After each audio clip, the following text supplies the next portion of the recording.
Vamos lá, ler a palavra do Senhor. Romanos 12, o capítulo 12, o versículo 1 e o 2. Casais ficaram animados, hein?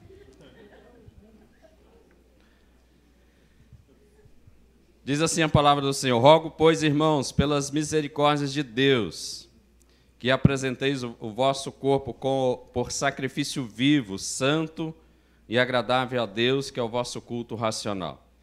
E não vos conformeis com este século, mas transformai-vos pela renovação da vossa mente, para que experimenteis qual seja a boa, agradável, perfeita e perfeita vontade de Deus. Amém. Exaltamos o teu nome nesta noite, Senhor. Muito obrigado por esse tempo tão maravilhoso, gostoso de adoração, de louvor, de gratidão, de exaltação, porque só o Senhor merece toda esta honra, glória, ó Deus, e adoração. E nós sentimos aqui a tua presença, nós sentimos aqui a tua Shekinah, a tua glória. Então continua a nos envolver, Pai, com esta presença maravilhosa, agora através da tua palavra.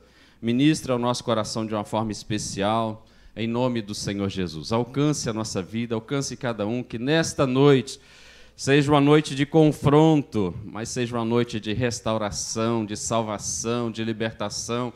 Seja uma noite de nós rendermos completamente ao Senhor, meu Pai, em nome do Senhor Jesus. Seja uma noite, Senhor Deus, de abrir o nosso coração e falar não a outro, Senhor, não a outra, a não ser o Senhor na nossa vida. Seja uma noite de abrir o coração e falar, Senhor, eu te convido como meu único Senhor e Salvador. Seja uma noite de falar, Senhor, eu sou totalmente dependente do teu amor, da tua graça, da tua misericórdia. Nos abençoe, Pai, em nome de Jesus. Amém. Eu queria mostrar para vocês, não precisa apagar as luzes, mas coloque aí para a gente algumas imagens e eu quero que você... Quem já usou algum desses objetos, se manifeste aí, levantando a mão. Possivelmente os mais novos, os mais recentes, talvez não usou, não. Quem já usou? Quem fez curso de datilografia? Quem nunca viu isso aqui? Levante a mão. Tem alguns jovens aí que nunca viu. Nem o teclado do seu celular, não, né? Passa a próxima aí.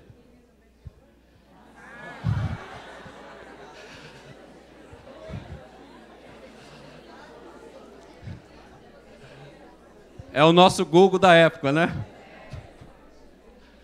E era muito bom usar isso daí. Passa a próxima aí, irmão. Alguém tem essa foto em casa? Eu não consegui a minha, não. Eu pedi a minha mãe para mandar para mim, ela não conseguiu achar, não. Passa a próxima aí. Quem já usou esse zap aí? Alguém sabe o que é isso, dos mais jovens? Dos mais jovens aí, alguém já ouviu falar nessa palavra, telegrama? Ou nunca ouviu? Então passa o próximo.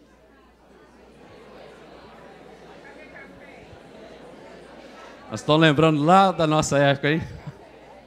O próximo.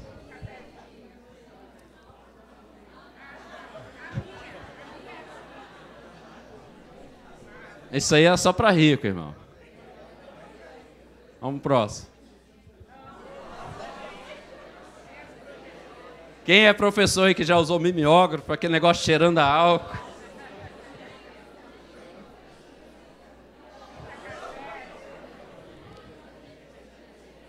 Ao próximo. Graças a Deus que essa tribulação já passou, irmão.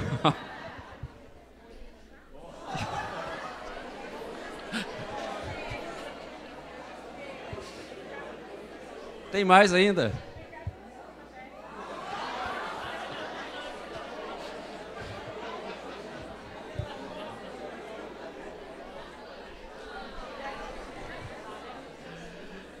Tá bom até aí, então. Terminei nesse desenho aí desses Jepsons, porque retratavam uma realidade que a gente nunca imaginava que ia chegar. Retratava algo que a gente era só na ficção ali pra gente, e a gente era criança quando via esse desenho, e nem imaginava que isso estava chegando. E é por isso que eu estou passando essas imagens antigas para mostrar que nós estamos num tempo de muita transição no nosso mundo. Nós estamos agora iniciando, aliás, desde 2013, isso foi a Alemanha que já lançou e o negócio está caminhando muito rápido. Nós estamos na fase da 4ª Revolução Industrial. Quem sabia disso? Indústria 4.0. Então, nós estamos entrando nessa indústria e tudo isso que a gente viu no desenho aí dos Jacksons já começa a acontecer. Já começa a acontecer. A Europa hoje, se quiser hoje começar, terminar todos os carros movidos a gasolina, combustível, né, fóssil, ela pode parar e começar, a partir de hoje, usar só carro elétrico. Na verdade, em 2025, que está muito próximo, todos os carros lá vão ser elétricos, não vai ter nenhum carro mais a gasolina. Possivelmente aqui no Brasil, lá para 2040 ou 2050. Mas se a Europa quiser hoje, já tem um barco todo preparado e tem mais. As montadoras em 2025, 2030, elas não vão vender veículos. Elas vão vender transporte. Como a gente tem um Uber hoje, você vai contratar um transporte que vai parar lá na sua casa e vai te conduzir. Os carros não vão ter motorista. Vão ser todos guiados. Hoje, os nossos aviões, os pilotos estão ali só por estar. Mas eles praticamente não têm nenhuma ação em tudo que está acontecendo. Você está voando, mas não tem ninguém. Tem um computador conduzindo. Não tem ninguém. E os carros também vão ser assim. Não vai ter ninguém dirigindo. Aliás, você vai estar tudo fechado, sentado numa mesa, dentro do carro, fazendo uma reunião de trabalho. E o carro está se te levando. Isso já é normal, isso já está acontecendo. Possivelmente você já viu algumas imagens de alguns carros desses, da BMW, da Audi, que já está circulando em alguns lugares da Europa. Então, nós já estamos nesse processo, né? Nós começamos lá em 1960, com a primeira revolução, que foi na época da máquina a vapor. Essa daí vocês não lembram, não, né? Não é possível que alguém estava lá nessa época.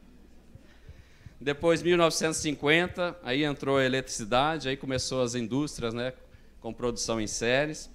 E depois, aí, na metade aí do século XX, a chegada aí da eletrônica, da tecnologia, que aí já faz parte da nossa época, né? E agora essa automatização total das fábricas. Você vai numa fábrica daqui a algum tempo, não vai ter ninguém trabalhando, homens, pessoas. E os funcionários vão estar em casa. E esses funcionários desta indústria 4.0 vai ter que ter uma formação muito profissional. Não só numa área específica, mas em todas as áreas específicas. Então, é um desafio muito grande para todos nós, olhar para nós e para os nossos filhos e para os nossos netos. E aonde que entra esse texto nisso? E aonde que entra a nossa vida, a igreja, a palavra de Deus? Imagina você como que será a igreja daqui a 10 anos. Hoje nós estamos com 17 anos de Igreja Evangélica Vida, lutando, rompendo, crescendo.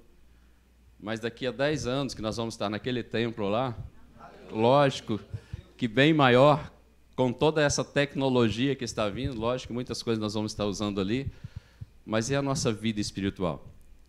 E os nossos filhos? E os nossos netos? Quem serão os líderes daquela igreja? Como que eles estarão? Como que esta revolução toda vai impactar na vida espiritual de cada um dos nossos filhos e na nossa própria vida? Porque se pensar daqui a 2050, nós escrevemos várias cartas que nós vamos abrir a 2050, né? Aquelas cartas vão ser abertas. Nós escrevemos várias cartas, você também escreveu. E que nós vamos colocar ali, está lá. Em 2050 nós vamos abrir essas cartas. Será que os nossos filhos vão estar abrindo? Será que eles vão ler isso? Será que eles vão estar presentes ali? Será que eles vão fazer parte disso? E é sobre isso que nós queremos falar. Como que a igreja vai estar nessa próxima geração, no meio desta revolução? Como que a próxima geração reagirá a essa intensidade de mudanças que são sociais, tecnológicas e religiosas? Nós já estamos enfrentando uma situação crítica em todo o mundo, com a tolerância zero, né? Não tem tolerância nenhuma. Como que é? Nesse livro de Romanos, Paulo começa escrevendo aí os primeiros capítulos, até aqui ó, o capítulo 11, falando das doutrinas. Em cada capítulo desse ele começa a falar das doutrinas, o pecado, da justificação, fala o salário do pecado é a morte. Todos aqueles, pois, que estão em Cristo estão justificados. Fala da santificação, fala de salvação, fala da soberania de Deus. Todos quanto receberam, deu o poder de serem filhos de Deus, lá no capítulo 10. E fala, o coração a gente crê para a justiça, com a boca a gente confessa a respeito da salvação. Então ele vai tratando de tudo isso, mas quando chega aqui no capítulo 12, ele começa a fazer uma aplicação de todas essas doutrinas que ele falou. E que tem tudo a ver conosco e tudo a ver com este mundo, com toda essa transformação que a gente está tendo. Então ele olha para esse cenário do mundo daquela época e nós podemos olhar para a época de hoje. A Bíblia é tão interessante porque ela é mais atual do que o próprio jornal que você comprou hoje de manhã. Então a gente pode olhar da mesma forma que Paulo, ele olha o cenário do mundo, que era um cenário decadente, não é diferente dos dias de hoje, um cenário de uma sociedade vencida pelo pecado, corrupta, moralmente degradada, e ele diz, não vos conformeis com este século, mas transformai-vos pela renovação da vossa mente. Então ele começa a falar isso. Nesse capítulo 12, ele começa a revelar que um dos mais altos e melhores objetivos de Deus para nós é a nossa transformação. No meio dessa transformação tecnológica, no meio dessa transformação moral que o mundo está acontecendo, Deus quer nos transformar pelo poder da sua palavra. Deus quer nos fazer coisas novas todos os dias. Deus deseja que não deseja pessoas religiosas, mas deseja discípulos. Deus não deseja apenas religiosidade, mas Ele deseja aqueles que servem em espírito e em verdade. E é isso que Deus está buscando em nós. Falamos aqui dos diáconos que vieram à frente, é um trabalho até árduo, eles são os primeiros a chegar, os últimos a sair, estão aqui nos 2 cultos, e estão aí servindo ao Senhor. São servos de Deus, assim como eu e você, mas eles com essa disposição, com este amor no coração de servir. E quem não serve para servir, não serve. Então, Deus deseja essas pessoas, né, que são pessoas que não são religiosas, mas são discípulos. Deus deseja esses discípulos. No fundo, todos nós estamos debaixo desta intensa pressão moral e social, dessa mudança aí fora que está acontecendo. E o tema dessa mensagem que a gente vai trabalhar é transformados. Nós somos a geração transformada. Nós somos essa geração que Deus escolheu para trazer transformação a este mundo de tantas mudanças sociais, religiosas e tecnológicas. Olha para a pessoa que está aí ao seu lado aí. E faz uma cara de profeta para ele e fala, ô, seu transformado, toma jeito.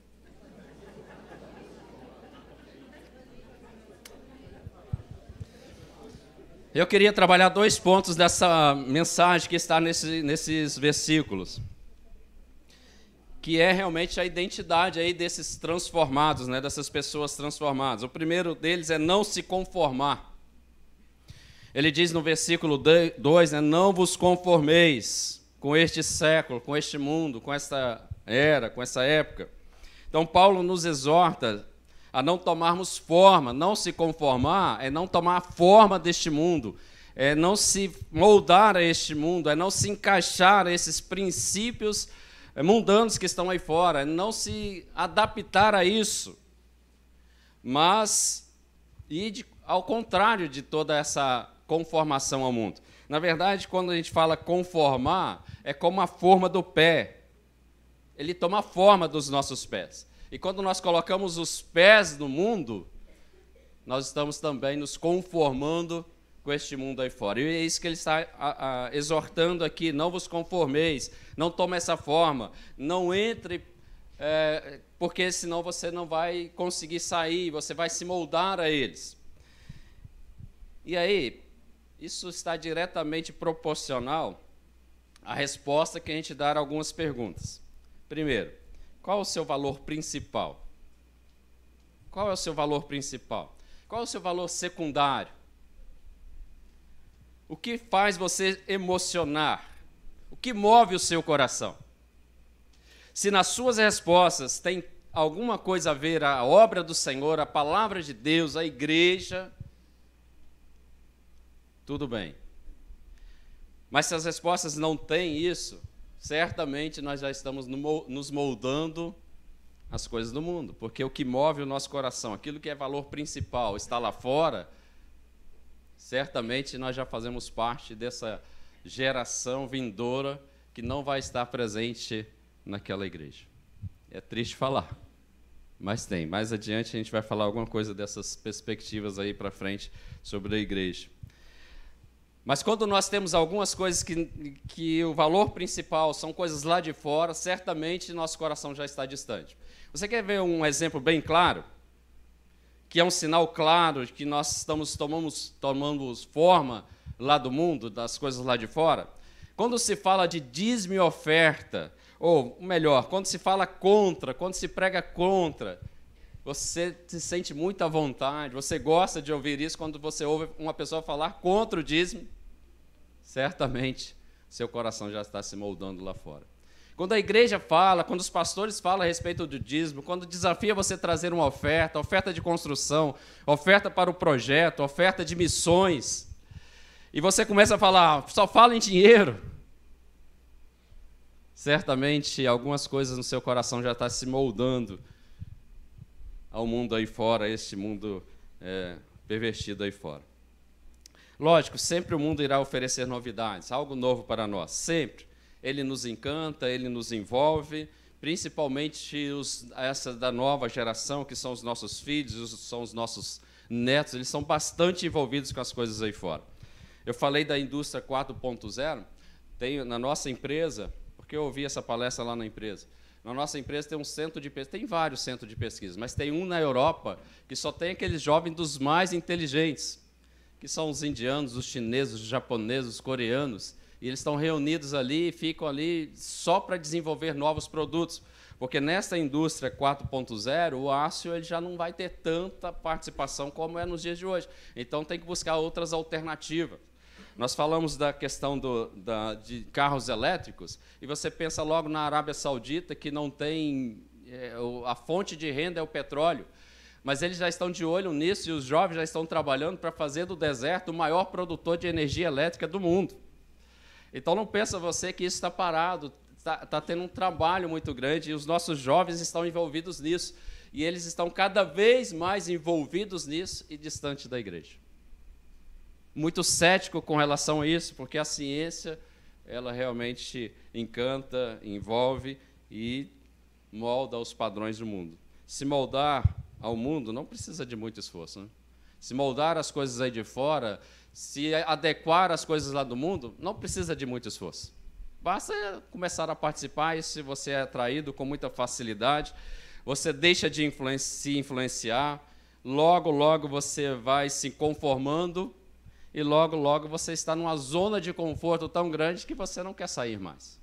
Logo, logo você está numa zona de conforto tão grande que a igreja não passa a ser interessante, que a obra do Senhor não passa a ser o seu valor principal, que a obra do Senhor fica lá nos últimos lugares de prioridade na sua vida, porque as coisas passam a ser muito interessantes lá fora, e você começa a se envolver, já não tem o tempo para ir numa célula, não tem o tempo para estar no culto, não tem o tempo para ler a Bíblia, não tem o tempo para orar, e nós entramos nessa rotina e vamos nos esfriando, nos afastando, entramos nessa zona de conforto e vamos nos ambientando este ambiente aí do mundo, esfriando, afastando e completamente daí um tempo desviados. Isso é fácil de exemplificar, né? Vamos usar o exemplo do casamento. Nós temos aí a classe de noivos, a classe de casais, e elas são bem diferentes. Classe de noivos, imagina você como que é, os casais assim empolgados, querendo casar, como o pastor Jonas falou aqui. Classe de noivos, minha esposa gosta de muito, porque os meninos são muito, mas muito animados.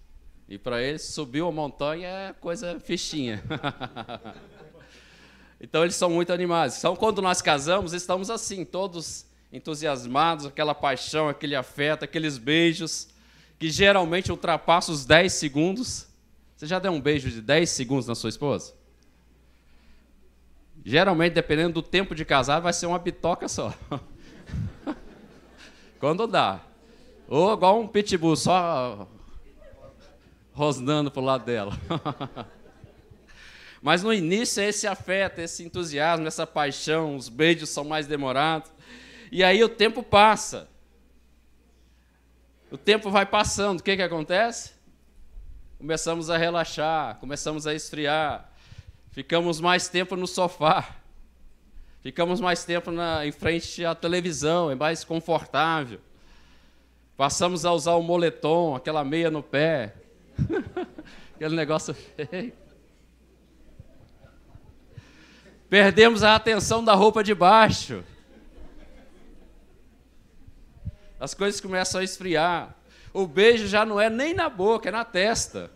Aí é uma degradação total. Né? Aí é a misericórdia de Deus. Passamos a chamar a esposa de mãe. Ô mãe, cuida dos meninos. Aí acabou o romantismo. E ela passa a não usar mais aquela lingerie de seda vermelha, com renda. Olha para sua esposa aí. Não fala nada não, só dá um sorriso para ela.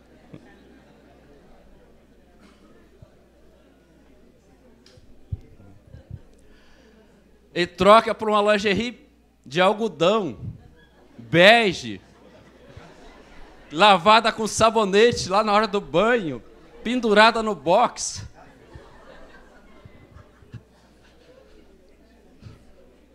Dá uma olhada para sua esposa novamente aí. Não faz isso não.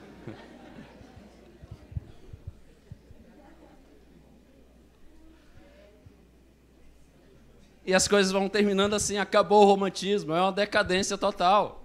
E quando vê, os dois estão muito distantes. E trazendo isso para a nossa vida espiritual, não há nada de diferente, queridos. Nós começamos bastante empolgados, é muito gostoso na cela quando chega um novo convertido, não é não? Quando chega aquele novo convertido, não, temos que fazer isso, vamos para a praça, vamos para chamar, vamos convidar, não está vindo ninguém. E quer ganhar o mundo inteiro ali, porque é aquela paixão, aquele fogo. E as coisas depois vão se esfriando, acomodando, e quando pensa que não, já estamos distantes. E nós não podemos aceitar isso na nossa vida espiritual. Eu louvo a Deus porque demorei muito, mas aos 25 anos Deus me resgatou, me tirou da lama mesmo. Já contei várias vezes esse testemunho aqui. Mas me tirou da lama. E tem 25 anos. Minha vida pode dividir em dois momentos. Os primeiros 25 anos e os segundos 25 anos da minha vida. O primeiro sem Deus, sem nada, distante. Agora o segundo na presença do Senhor.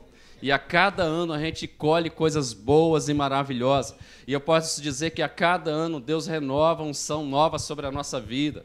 A cada ano Deus traz coisas novas sobre a nossa vida. Esses dias mesmo eu estava conversando com um casal que passou pela classe. Eu falei, meu Deus, parece que eu estou parado, eu queria fazer mais coisas. Porque cada ano Deus traz coisas novas, está esse desejo no nosso coração de servir a Ele. Então nós não podemos aceitar o que é nos imposto por este mundo, por esse comportamento aí de fora. Se eu fosse olhar isso, eu estaria muito distante do Senhor. Se eu fosse deixar isso, eu estaria muito distante do Senhor. Se quisermos, nós temos que ser realmente um sacrifício vivo na mão do Senhor. Nós temos que nos entregar com toda a nossa alma, com todo o nosso coração, como diz a própria palavra. Nós não podemos nos acomodar, nós não podemos nos conformar, nós não podemos colocar os nossos pés na forma deste mundo.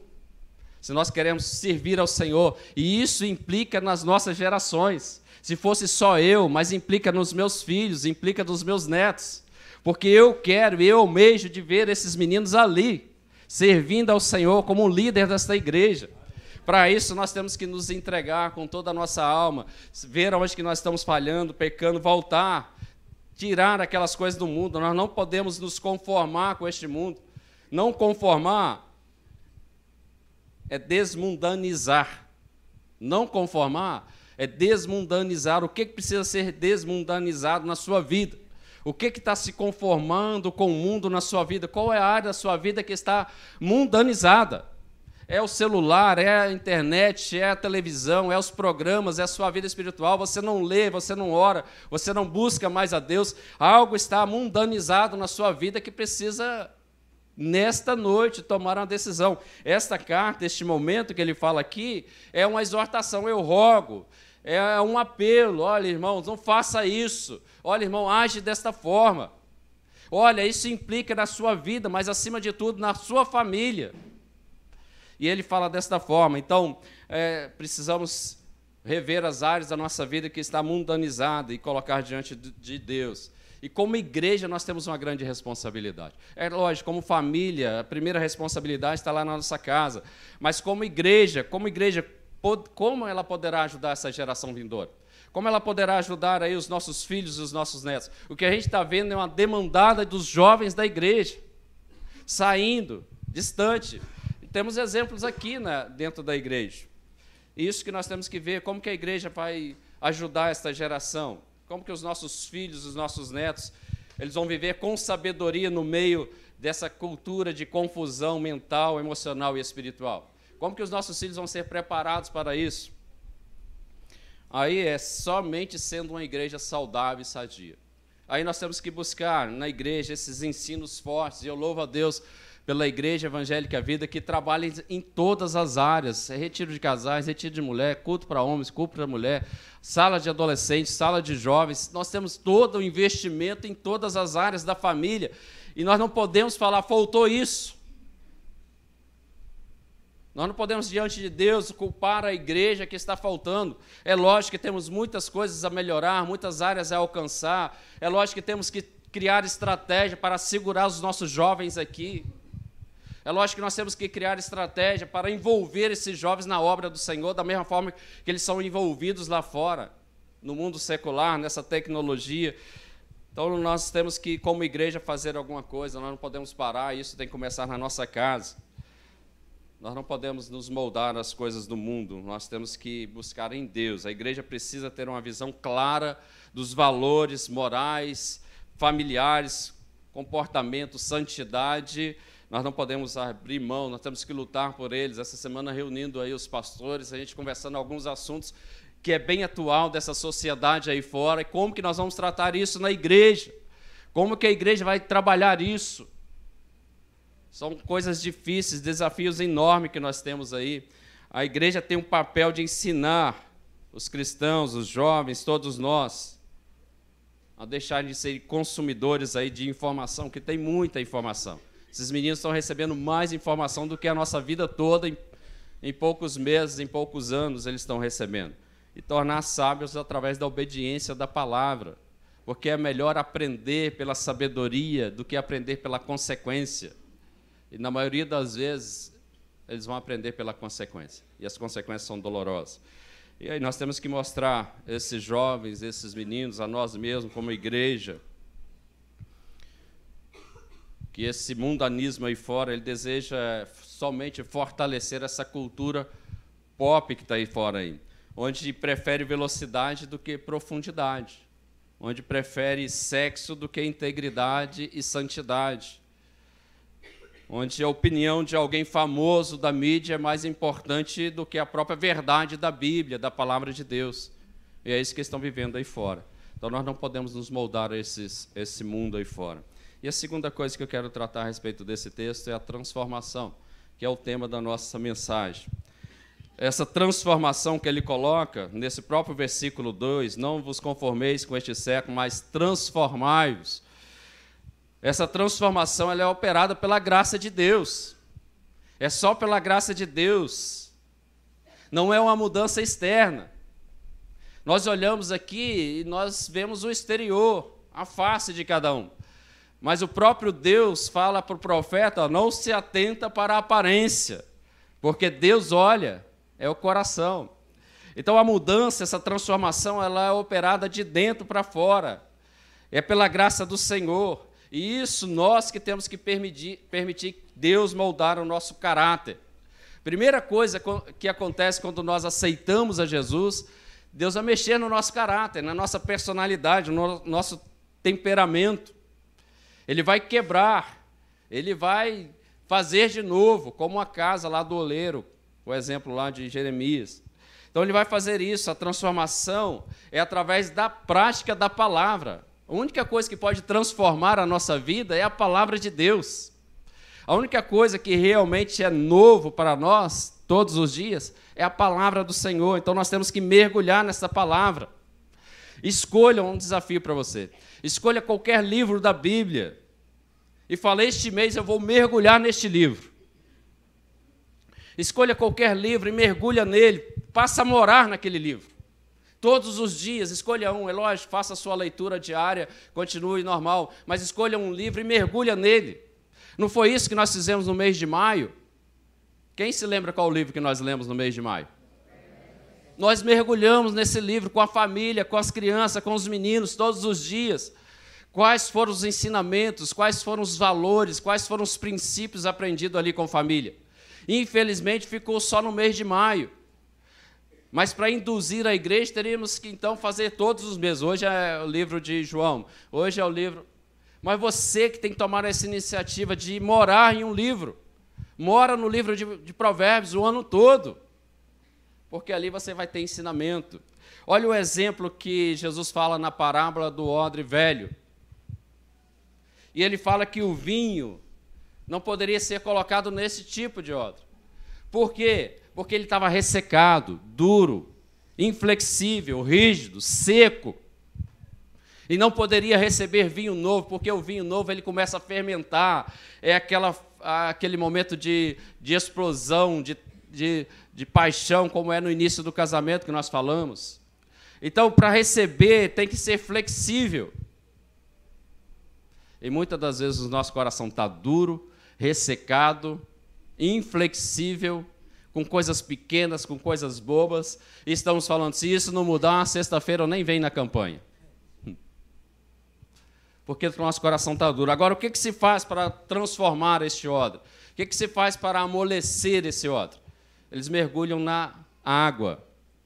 Quando ele fica ressecado, para recuperar, mergulha na água e fica um bom tempo mergulhado na água. Você quer ser recuperado? Mergulha na palavra de Deus. E fica muito tempo mergulhado lá, até que o seu coração amoleça, até que você chega num nível que tenha flexibilidade para receber o novo de Deus. Até que você chega num nível que você tenha capacidade de receber um vinho novo sobre a sua vida, a sua casa, a sua família, o seu casamento. Quando ele é tirado da água, eles passam um óleo para que a pele, que ele é feito de pele de carneiro, a pele não fique quebradiça ou rachaduras na pele. Passa um óleo. Quando você mergulhar na palavra, o próprio Espírito Santo é que vai derramar este óleo sobre a sua vida. O próprio Espírito Santo. A transformação, ela vem de dentro, queridos. A transformação, ela vem de dentro. Foi isso que nós fizemos no mês de maio, mas você pode ter outras formas. Leia bons livros. Participe de todos esses eventos que nós temos. É lógico que você vai ter que ponderar, que alguns deles, você tem uma família grande, vai ter que priorizar alguns.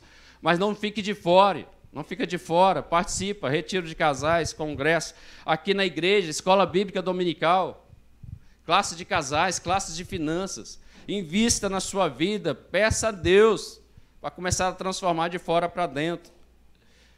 A nossa grande preocupação, queridos, é com os nossos filhos, a nossa grande preocupação é com os nossos netos. Como que será realmente essa igreja do futuro, se essa igreja do presente não tomar uma posição? Como que serão os nossos filhos e os nossos netos se hoje nós não tomarmos uma posição? E aí nós precisamos realmente rever esses conceitos nossos, esses valores, esses princípios. O que estamos fazendo para que os nossos filhos sejam fiéis ao Senhor? O que nós estamos fazendo? Os nossos filhos e netos eles estão sendo preparados para serem profissionais peritos. E eles são inteligentes, eles estão na melhor fase aí de uma tecnologia emergente, e eles são inteligentes, eles estão preparados para isso, para serem peritos naquilo que Deus vocacionou eles para trabalhar. Mas, ao mesmo tempo, eles terão humildade, serão fiéis a Deus no lugar onde que Deus colocou ele para trabalhar. Lá no trabalho, lá na escola, lá na universidade, ele vai dar testemunho daquilo que Deus fez na vida dele. Eles vão ter vergonha de falar deste Deus, dessa palavra, desse poder que transforma. Então, é isso que nós temos que preparar os nossos filhos. A grande maioria aí dos adolescentes e jovens cristãos, eles estão interessados, estão investindo forte aí na área profissional, nas mais diversas áreas, né? Mas eles não estão vinculando esse sonho nessa área profissional com a sua fé em Cristo. Eles não estão vinculando. E aí os principais valores cristãos não têm sido assunto nas nossas refeições diárias na nossa casa. esses principais assuntos do futuro espiritual, Bíblia, às vezes nem se toca no assunto. Aliás, dificilmente nós sentamos à mesa para ter uma refeição junto. Dificilmente nós sentamos à mesa para falar ou fazer um culto doméstico, que é coisa do passado. Poderia ter até colocado uma foto de uma família ali fazendo culto doméstico. Possivelmente muitos iam levantar a mão, eu participei com os meus pais. E hoje a gente não tem mais essa mesa familiar. Eu estava lendo esse livro aqui que fala sobre a geração perdida. E ele fala, geração porque os jovens estão abandonando a igreja e repensando na fé, geração perdida. O autor aqui é o David Kinnaman, se é assim que pronuncia, e ele fala, tem várias pesquisas aqui que foram feitas entre os jovens de 18 a 29 anos. E tem um aqui que me chamou muita atenção. Aliás, vou ler 3 partes só, bem rápida, deste livro. Mas a primeira é o resultado de uma pesquisa, e ele coloca o seguinte, percepções da igreja, através, igreja e fé, através desses jovens de 18 a 29 anos. Então, eles responderam a seguinte, sobre essa pergunta, sobre essa percepção, eles responderam o seguinte, deixou em algum momento de frequentar a igreja, depois de tê-la frequentado regularmente. Qual a porcentagem de jovem que deixou a igreja depois de ser membro, participar ativamente da igreja, que vocês acham que deixou? 61%. Isso quer dizer o seguinte, nós pais que estamos aqui, se reunirmos aqui alguns e tivermos 10 filhos, 6 vão estar fora da igreja daqui a alguns anos. Os nossos netos também estão dentro dessa estatística. Eles não vão estar nesta igreja ali que nós estamos preparando, que nós estamos construindo. 6 de cada 10. Se pegarmos a igreja aqui hoje, nós estamos aqui, quantas pessoas? 200. Se pegarmos, é lógico que aqui não é de 18 a 29, mas se for fazer uma estatística aqui, 120 pessoas vão estar fora da igreja e não vão estar participando daquele templo novo, porque vão estar lá no mundo, desviado lá no mundo. Ele coloca a outra questão, ficou em algum momento muito frustrado em relação à sua fé, 51%. É menos espiritual hoje do que quando tinha 15 anos de idade, 31%. É menos ativo na igreja hoje do que quando tinha 15 anos de idade, 58%. Estão muito envolvidos com as coisas aí de fora, com os estudos, né? Isso está incluso nos nossos filhos, queridos. Passou por um período significativo de dúvida em relação à fé, 41%. Passou por um período em que se sentiu vontade de rejeitar a fé de seus pais, 35%. Então, isso é alarmante para nós, porque envolve diretamente a gente, a nossa casa, a nossa família. Isso é muito preocupante. E o primeiro exemplo eles têm lá em casa, eles têm na nossa casa. Outra relação à família que ele coloca. Ele coloca o seguinte, a ausência de um pai é um exemplo da mudança social profunda iniciada durante a década de 1960. Mas é muito comum hoje em dia. Naquela época, 5% das crianças nascidas eram filhos de mãe solteira. 5%, isso em 1960. Atualmente, essa porcentagem subiu para 42%. De 10 crianças que nascem, 4 vão nascer num lar sem pai, só com a mãe. E isso dentro da igreja evangélica. E isso traz para nós realmente um compromisso, um desafio, um confronto muito grande. Bom, vamos pegar mais um texto aqui que ele coloca. Com relação à Bíblia, que a gente estava falando agora de mergulhar na palavra. A influência da Bíblia sobre a nova geração é incerta. Por um lado, nem todas as notícias são más para boas novas. Milhões de jovens acreditam que a Bíblia é a palavra de Deus. E as famílias, isso aqui é muito importante a gente frisar, e as famílias que dão elevada importância à Escritura parecem obter os melhores resultados no processo de transmitir a fé para os seus filhos. Está vendo como que nós temos responsabilidade? As famílias que dão elevada importância à palavra de Deus, essa tem mais chance de serem prósperas com seus filhos. Também descobrimos que muitos jovens adultos expressam o autêntico anseio de aprender sobre a Bíblia e entender com maior clareza o seu significado e a sua importância. Porém, quando observamos a geração como um todo, enxergamos os desafios. Os jovens céticos em relação à confiabilidade dos manuscritos bíblicos originais tendem a ler a Bíblia através das lentes do pluralismo. Seus novos hábitos em relação à mídia e a sua capacidade cada vez melhor de prestar atenção torna a Bíblia impressa menos viável. Por isso, cada vez mais nós estamos vendo Bíblias no celular, em outras coisas aí, mas as impressas, elas são menos atrativas para eles.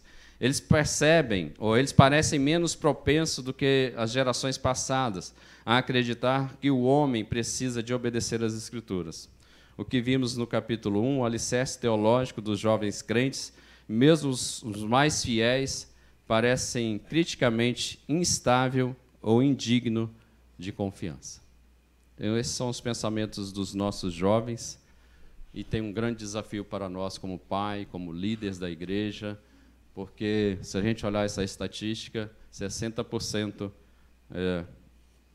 estariam fora da igreja nos próximos dias. E a pergunta é, o que você está construindo para a sua geração? O que você está construindo para o seu filho? O que você está fazendo para reverter essa situação? Paulo diz, não vos conformeis com este século, mas transformai-os pela renovação da vossa mente, para que experimenteis qual seja boa, perfeita e agradável vontade de Deus. Qual é a boa, perfeita e agradável vontade de Deus para a minha vida e para a sua vida? Qual é a boa e perfeita vontade, agradável vontade de Deus para a sua casa e a sua família, para os seus filhos? Qual é a boa vontade de Deus? Se a gente olhar isso, vontade de Deus, nós temos 3 tipos de vontades de Deus.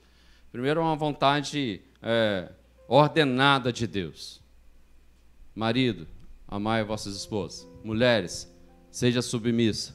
Essa é a vontade ordenada. Deus deu uma ordem. Trazei todos os dízimos à casa do tesouro. Essa é uma vontade ordenada de Deus. Isso a gente obedece. Isso a gente obedece. Tem uma vontade decretada de Deus. É um decreto. Ela vai nascer de uma virgem. Ele vai nascer de uma virgem. Ele vai morrer numa cruz pela humanidade. É a vontade decretada de Deus, que é boa, perfeita e agradável. Mas há uma vontade desejada de Deus. Quando ele fala disso, para que experimenteis qual seja boa, perfeita e agradável vontade de Deus. Há uma vontade de Deus para a sua vida, a sua família, a sua casa, a sua geração. Há uma vontade. Se olharmos Timóteo 2:4, ele diz, pois isso é bom e agradável diante de Deus, nosso Senhor, o qual que deseja que todos os homens sejam salvos e cheguem ao pleno conhecimento da sua verdade. Se olharmos Jeremias, ele vai falar, eu é que sei que pensamentos tenho a respeito de vós. Pensamentos de paz e não de mal. Então tem uma vontade agradável de Deus, uma vontade que Deus deseja que nós experimentamos. Qual é a vontade de Deus para a sua vida, para a sua casa e para a sua família? Vamos ficar de pé?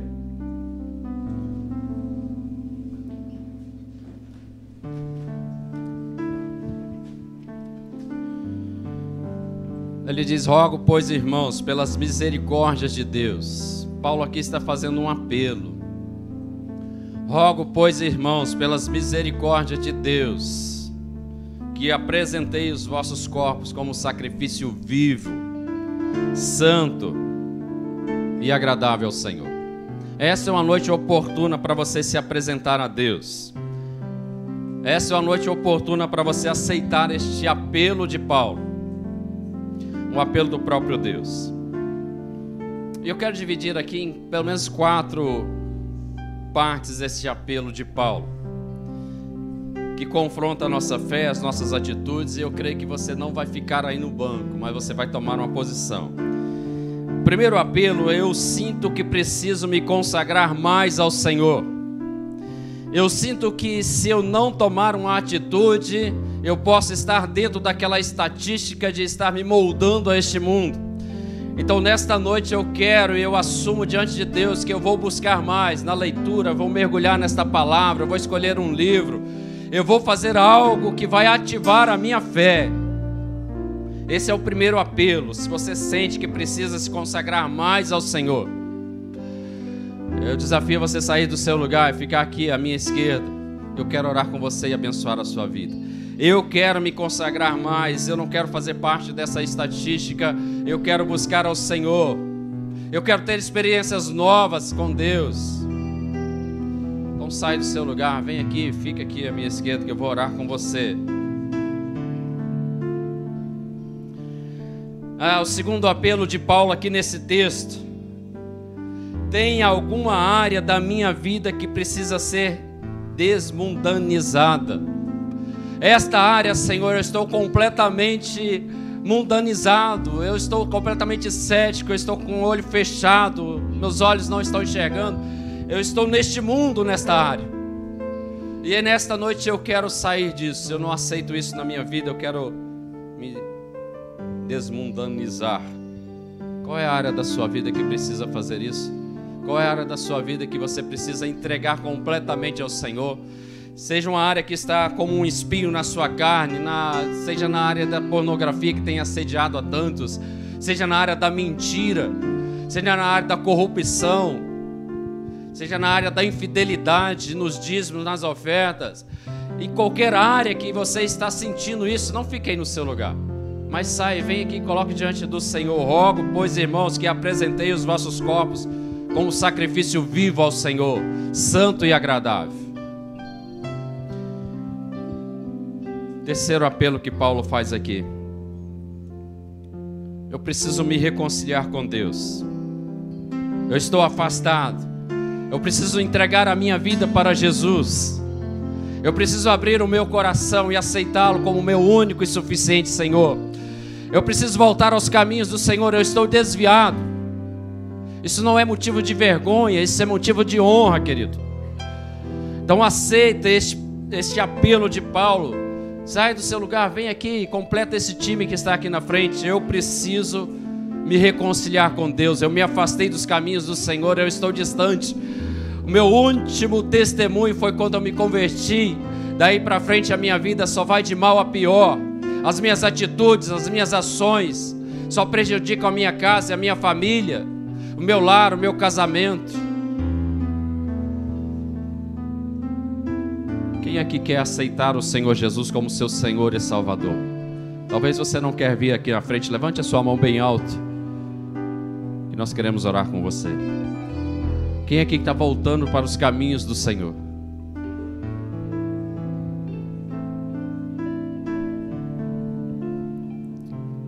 O último apelo que eu quero fazer através desse texto de Paulo: quem aqui ainda não foi batizado? Quem aqui ainda não foi batizado? Pastor, eu quero ser batizado. Pastor, eu quero fazer parte da próxima turma que vai entrar aqui nesse batistério. Eu quero assumir um compromisso diante da sociedade, com Deus. Quem aqui não foi batizado ainda e quer isso? Sai do seu lugar, aqui, fica aqui à minha direita. Saia do seu lugar, eu quero ser batizado, pastor. Saia daí, vem, fica aqui à minha direita. Aqui. Oh, aleluia.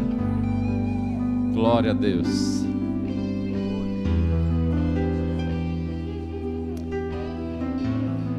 Aleluia. Glória a Deus. Eu quero assumir um compromisso diante de Deus, porque eu quero fazer parte de uma geração saudável e sadia. Sai do seu lugar, vem aqui à frente.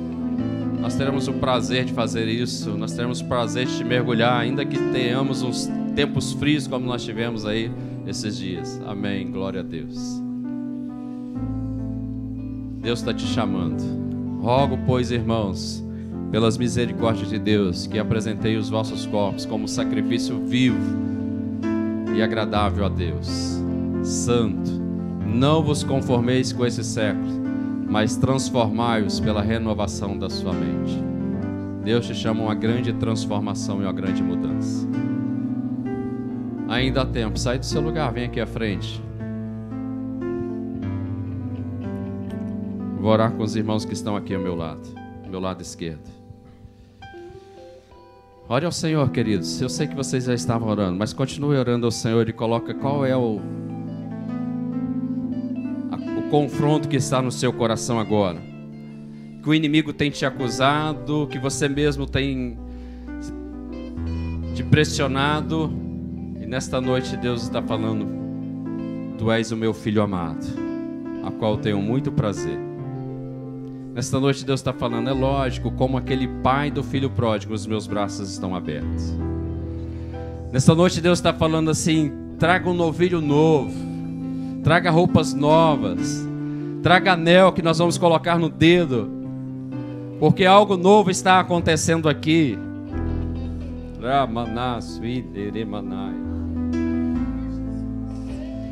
Uma grande transformação, uma grande mudança, uma unção nova, um vinho novo, um óleo que está sendo derramado sobre a sua cabeça nesta noite. Óleo de alegria, não de tristeza. Óleo de motivação. Então confesse o seu pecado, fala com Deus.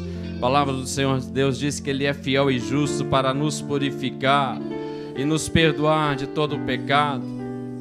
E a oração da fé, diz em Tiago também, que levantará o enfermo.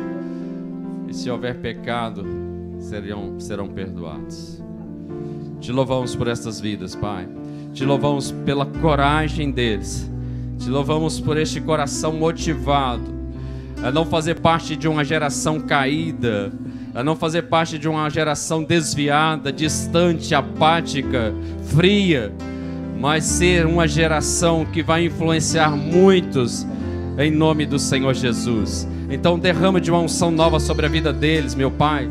Derrama de uma graça nova, derrama de um poder novo. Nesta semana visita-os, Pai, de forma especial, de forma tal qual eles não provaram ainda do Teu amor, meu Deus, em nome do Senhor Jesus. Meu Deus, visita a vida deles nessa semana, Senhor Deus, com o sobrenatural do Senhor, trazendo discernimento, visão, sonhos. Fala ao coração deles de forma especial. Tira, Senhor, todo o impedimento que impede os seus ouvidos de ouvir o sussurrar da voz do Teu Espírito.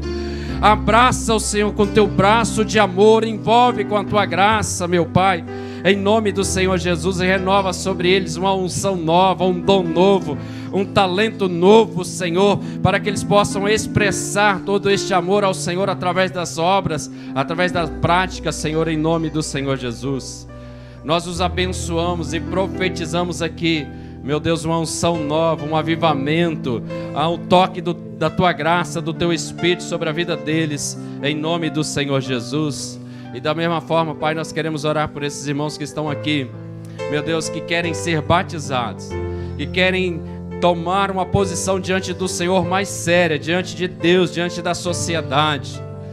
E eu quero abençoar a vida deles, em nome do Senhor Jesus. Repitam comigo, vocês que estão aqui, repita comigo bem alto: Senhor Jesus, muito obrigado, porque nesta noite o Senhor me achou, me resgatou.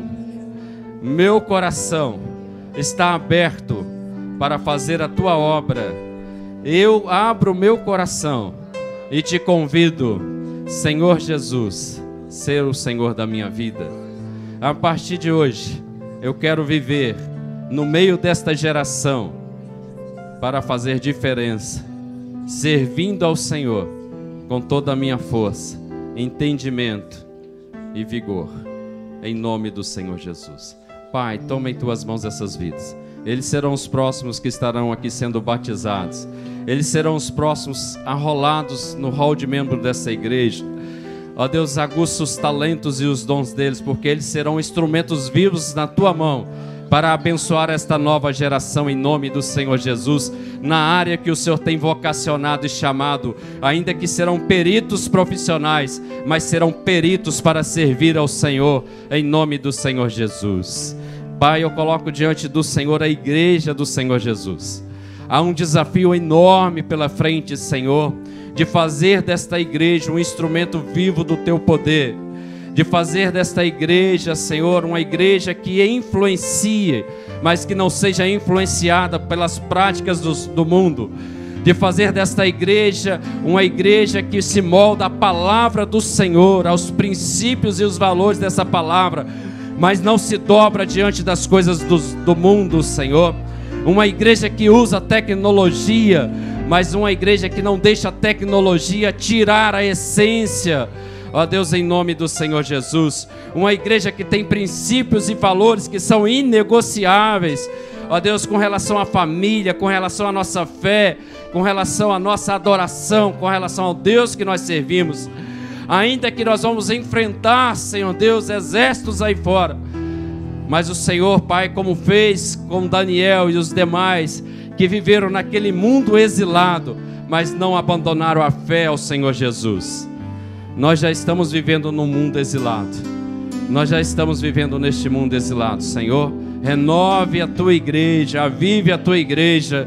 Ó Deus, faça desta igreja uma igreja que vai mover as gerações. Os nossos filhos, Senhor, terão esses princípios, ó Deus, de geração a geração. Os nossos netos saberão, ó Deus, do trabalho que nós fizemos para que esses princípios não fossem corrompidos no meio dessa geração corrompida. Deus, visita os nossos filhos. Olhando para a igreja, nós podemos visualizar quantos jovens já passaram por aqui e quantos já estão nesse exato momento fazendo parte daquela estatística de 61%. Deus, nós temos porta de entrada, mas nós não queremos ter porta de saída. Em nome do Senhor Jesus, nos abençoe, Senhor, em nome de Jesus, amém. Uma salva de palmas bem apertada para o Senhor Jesus.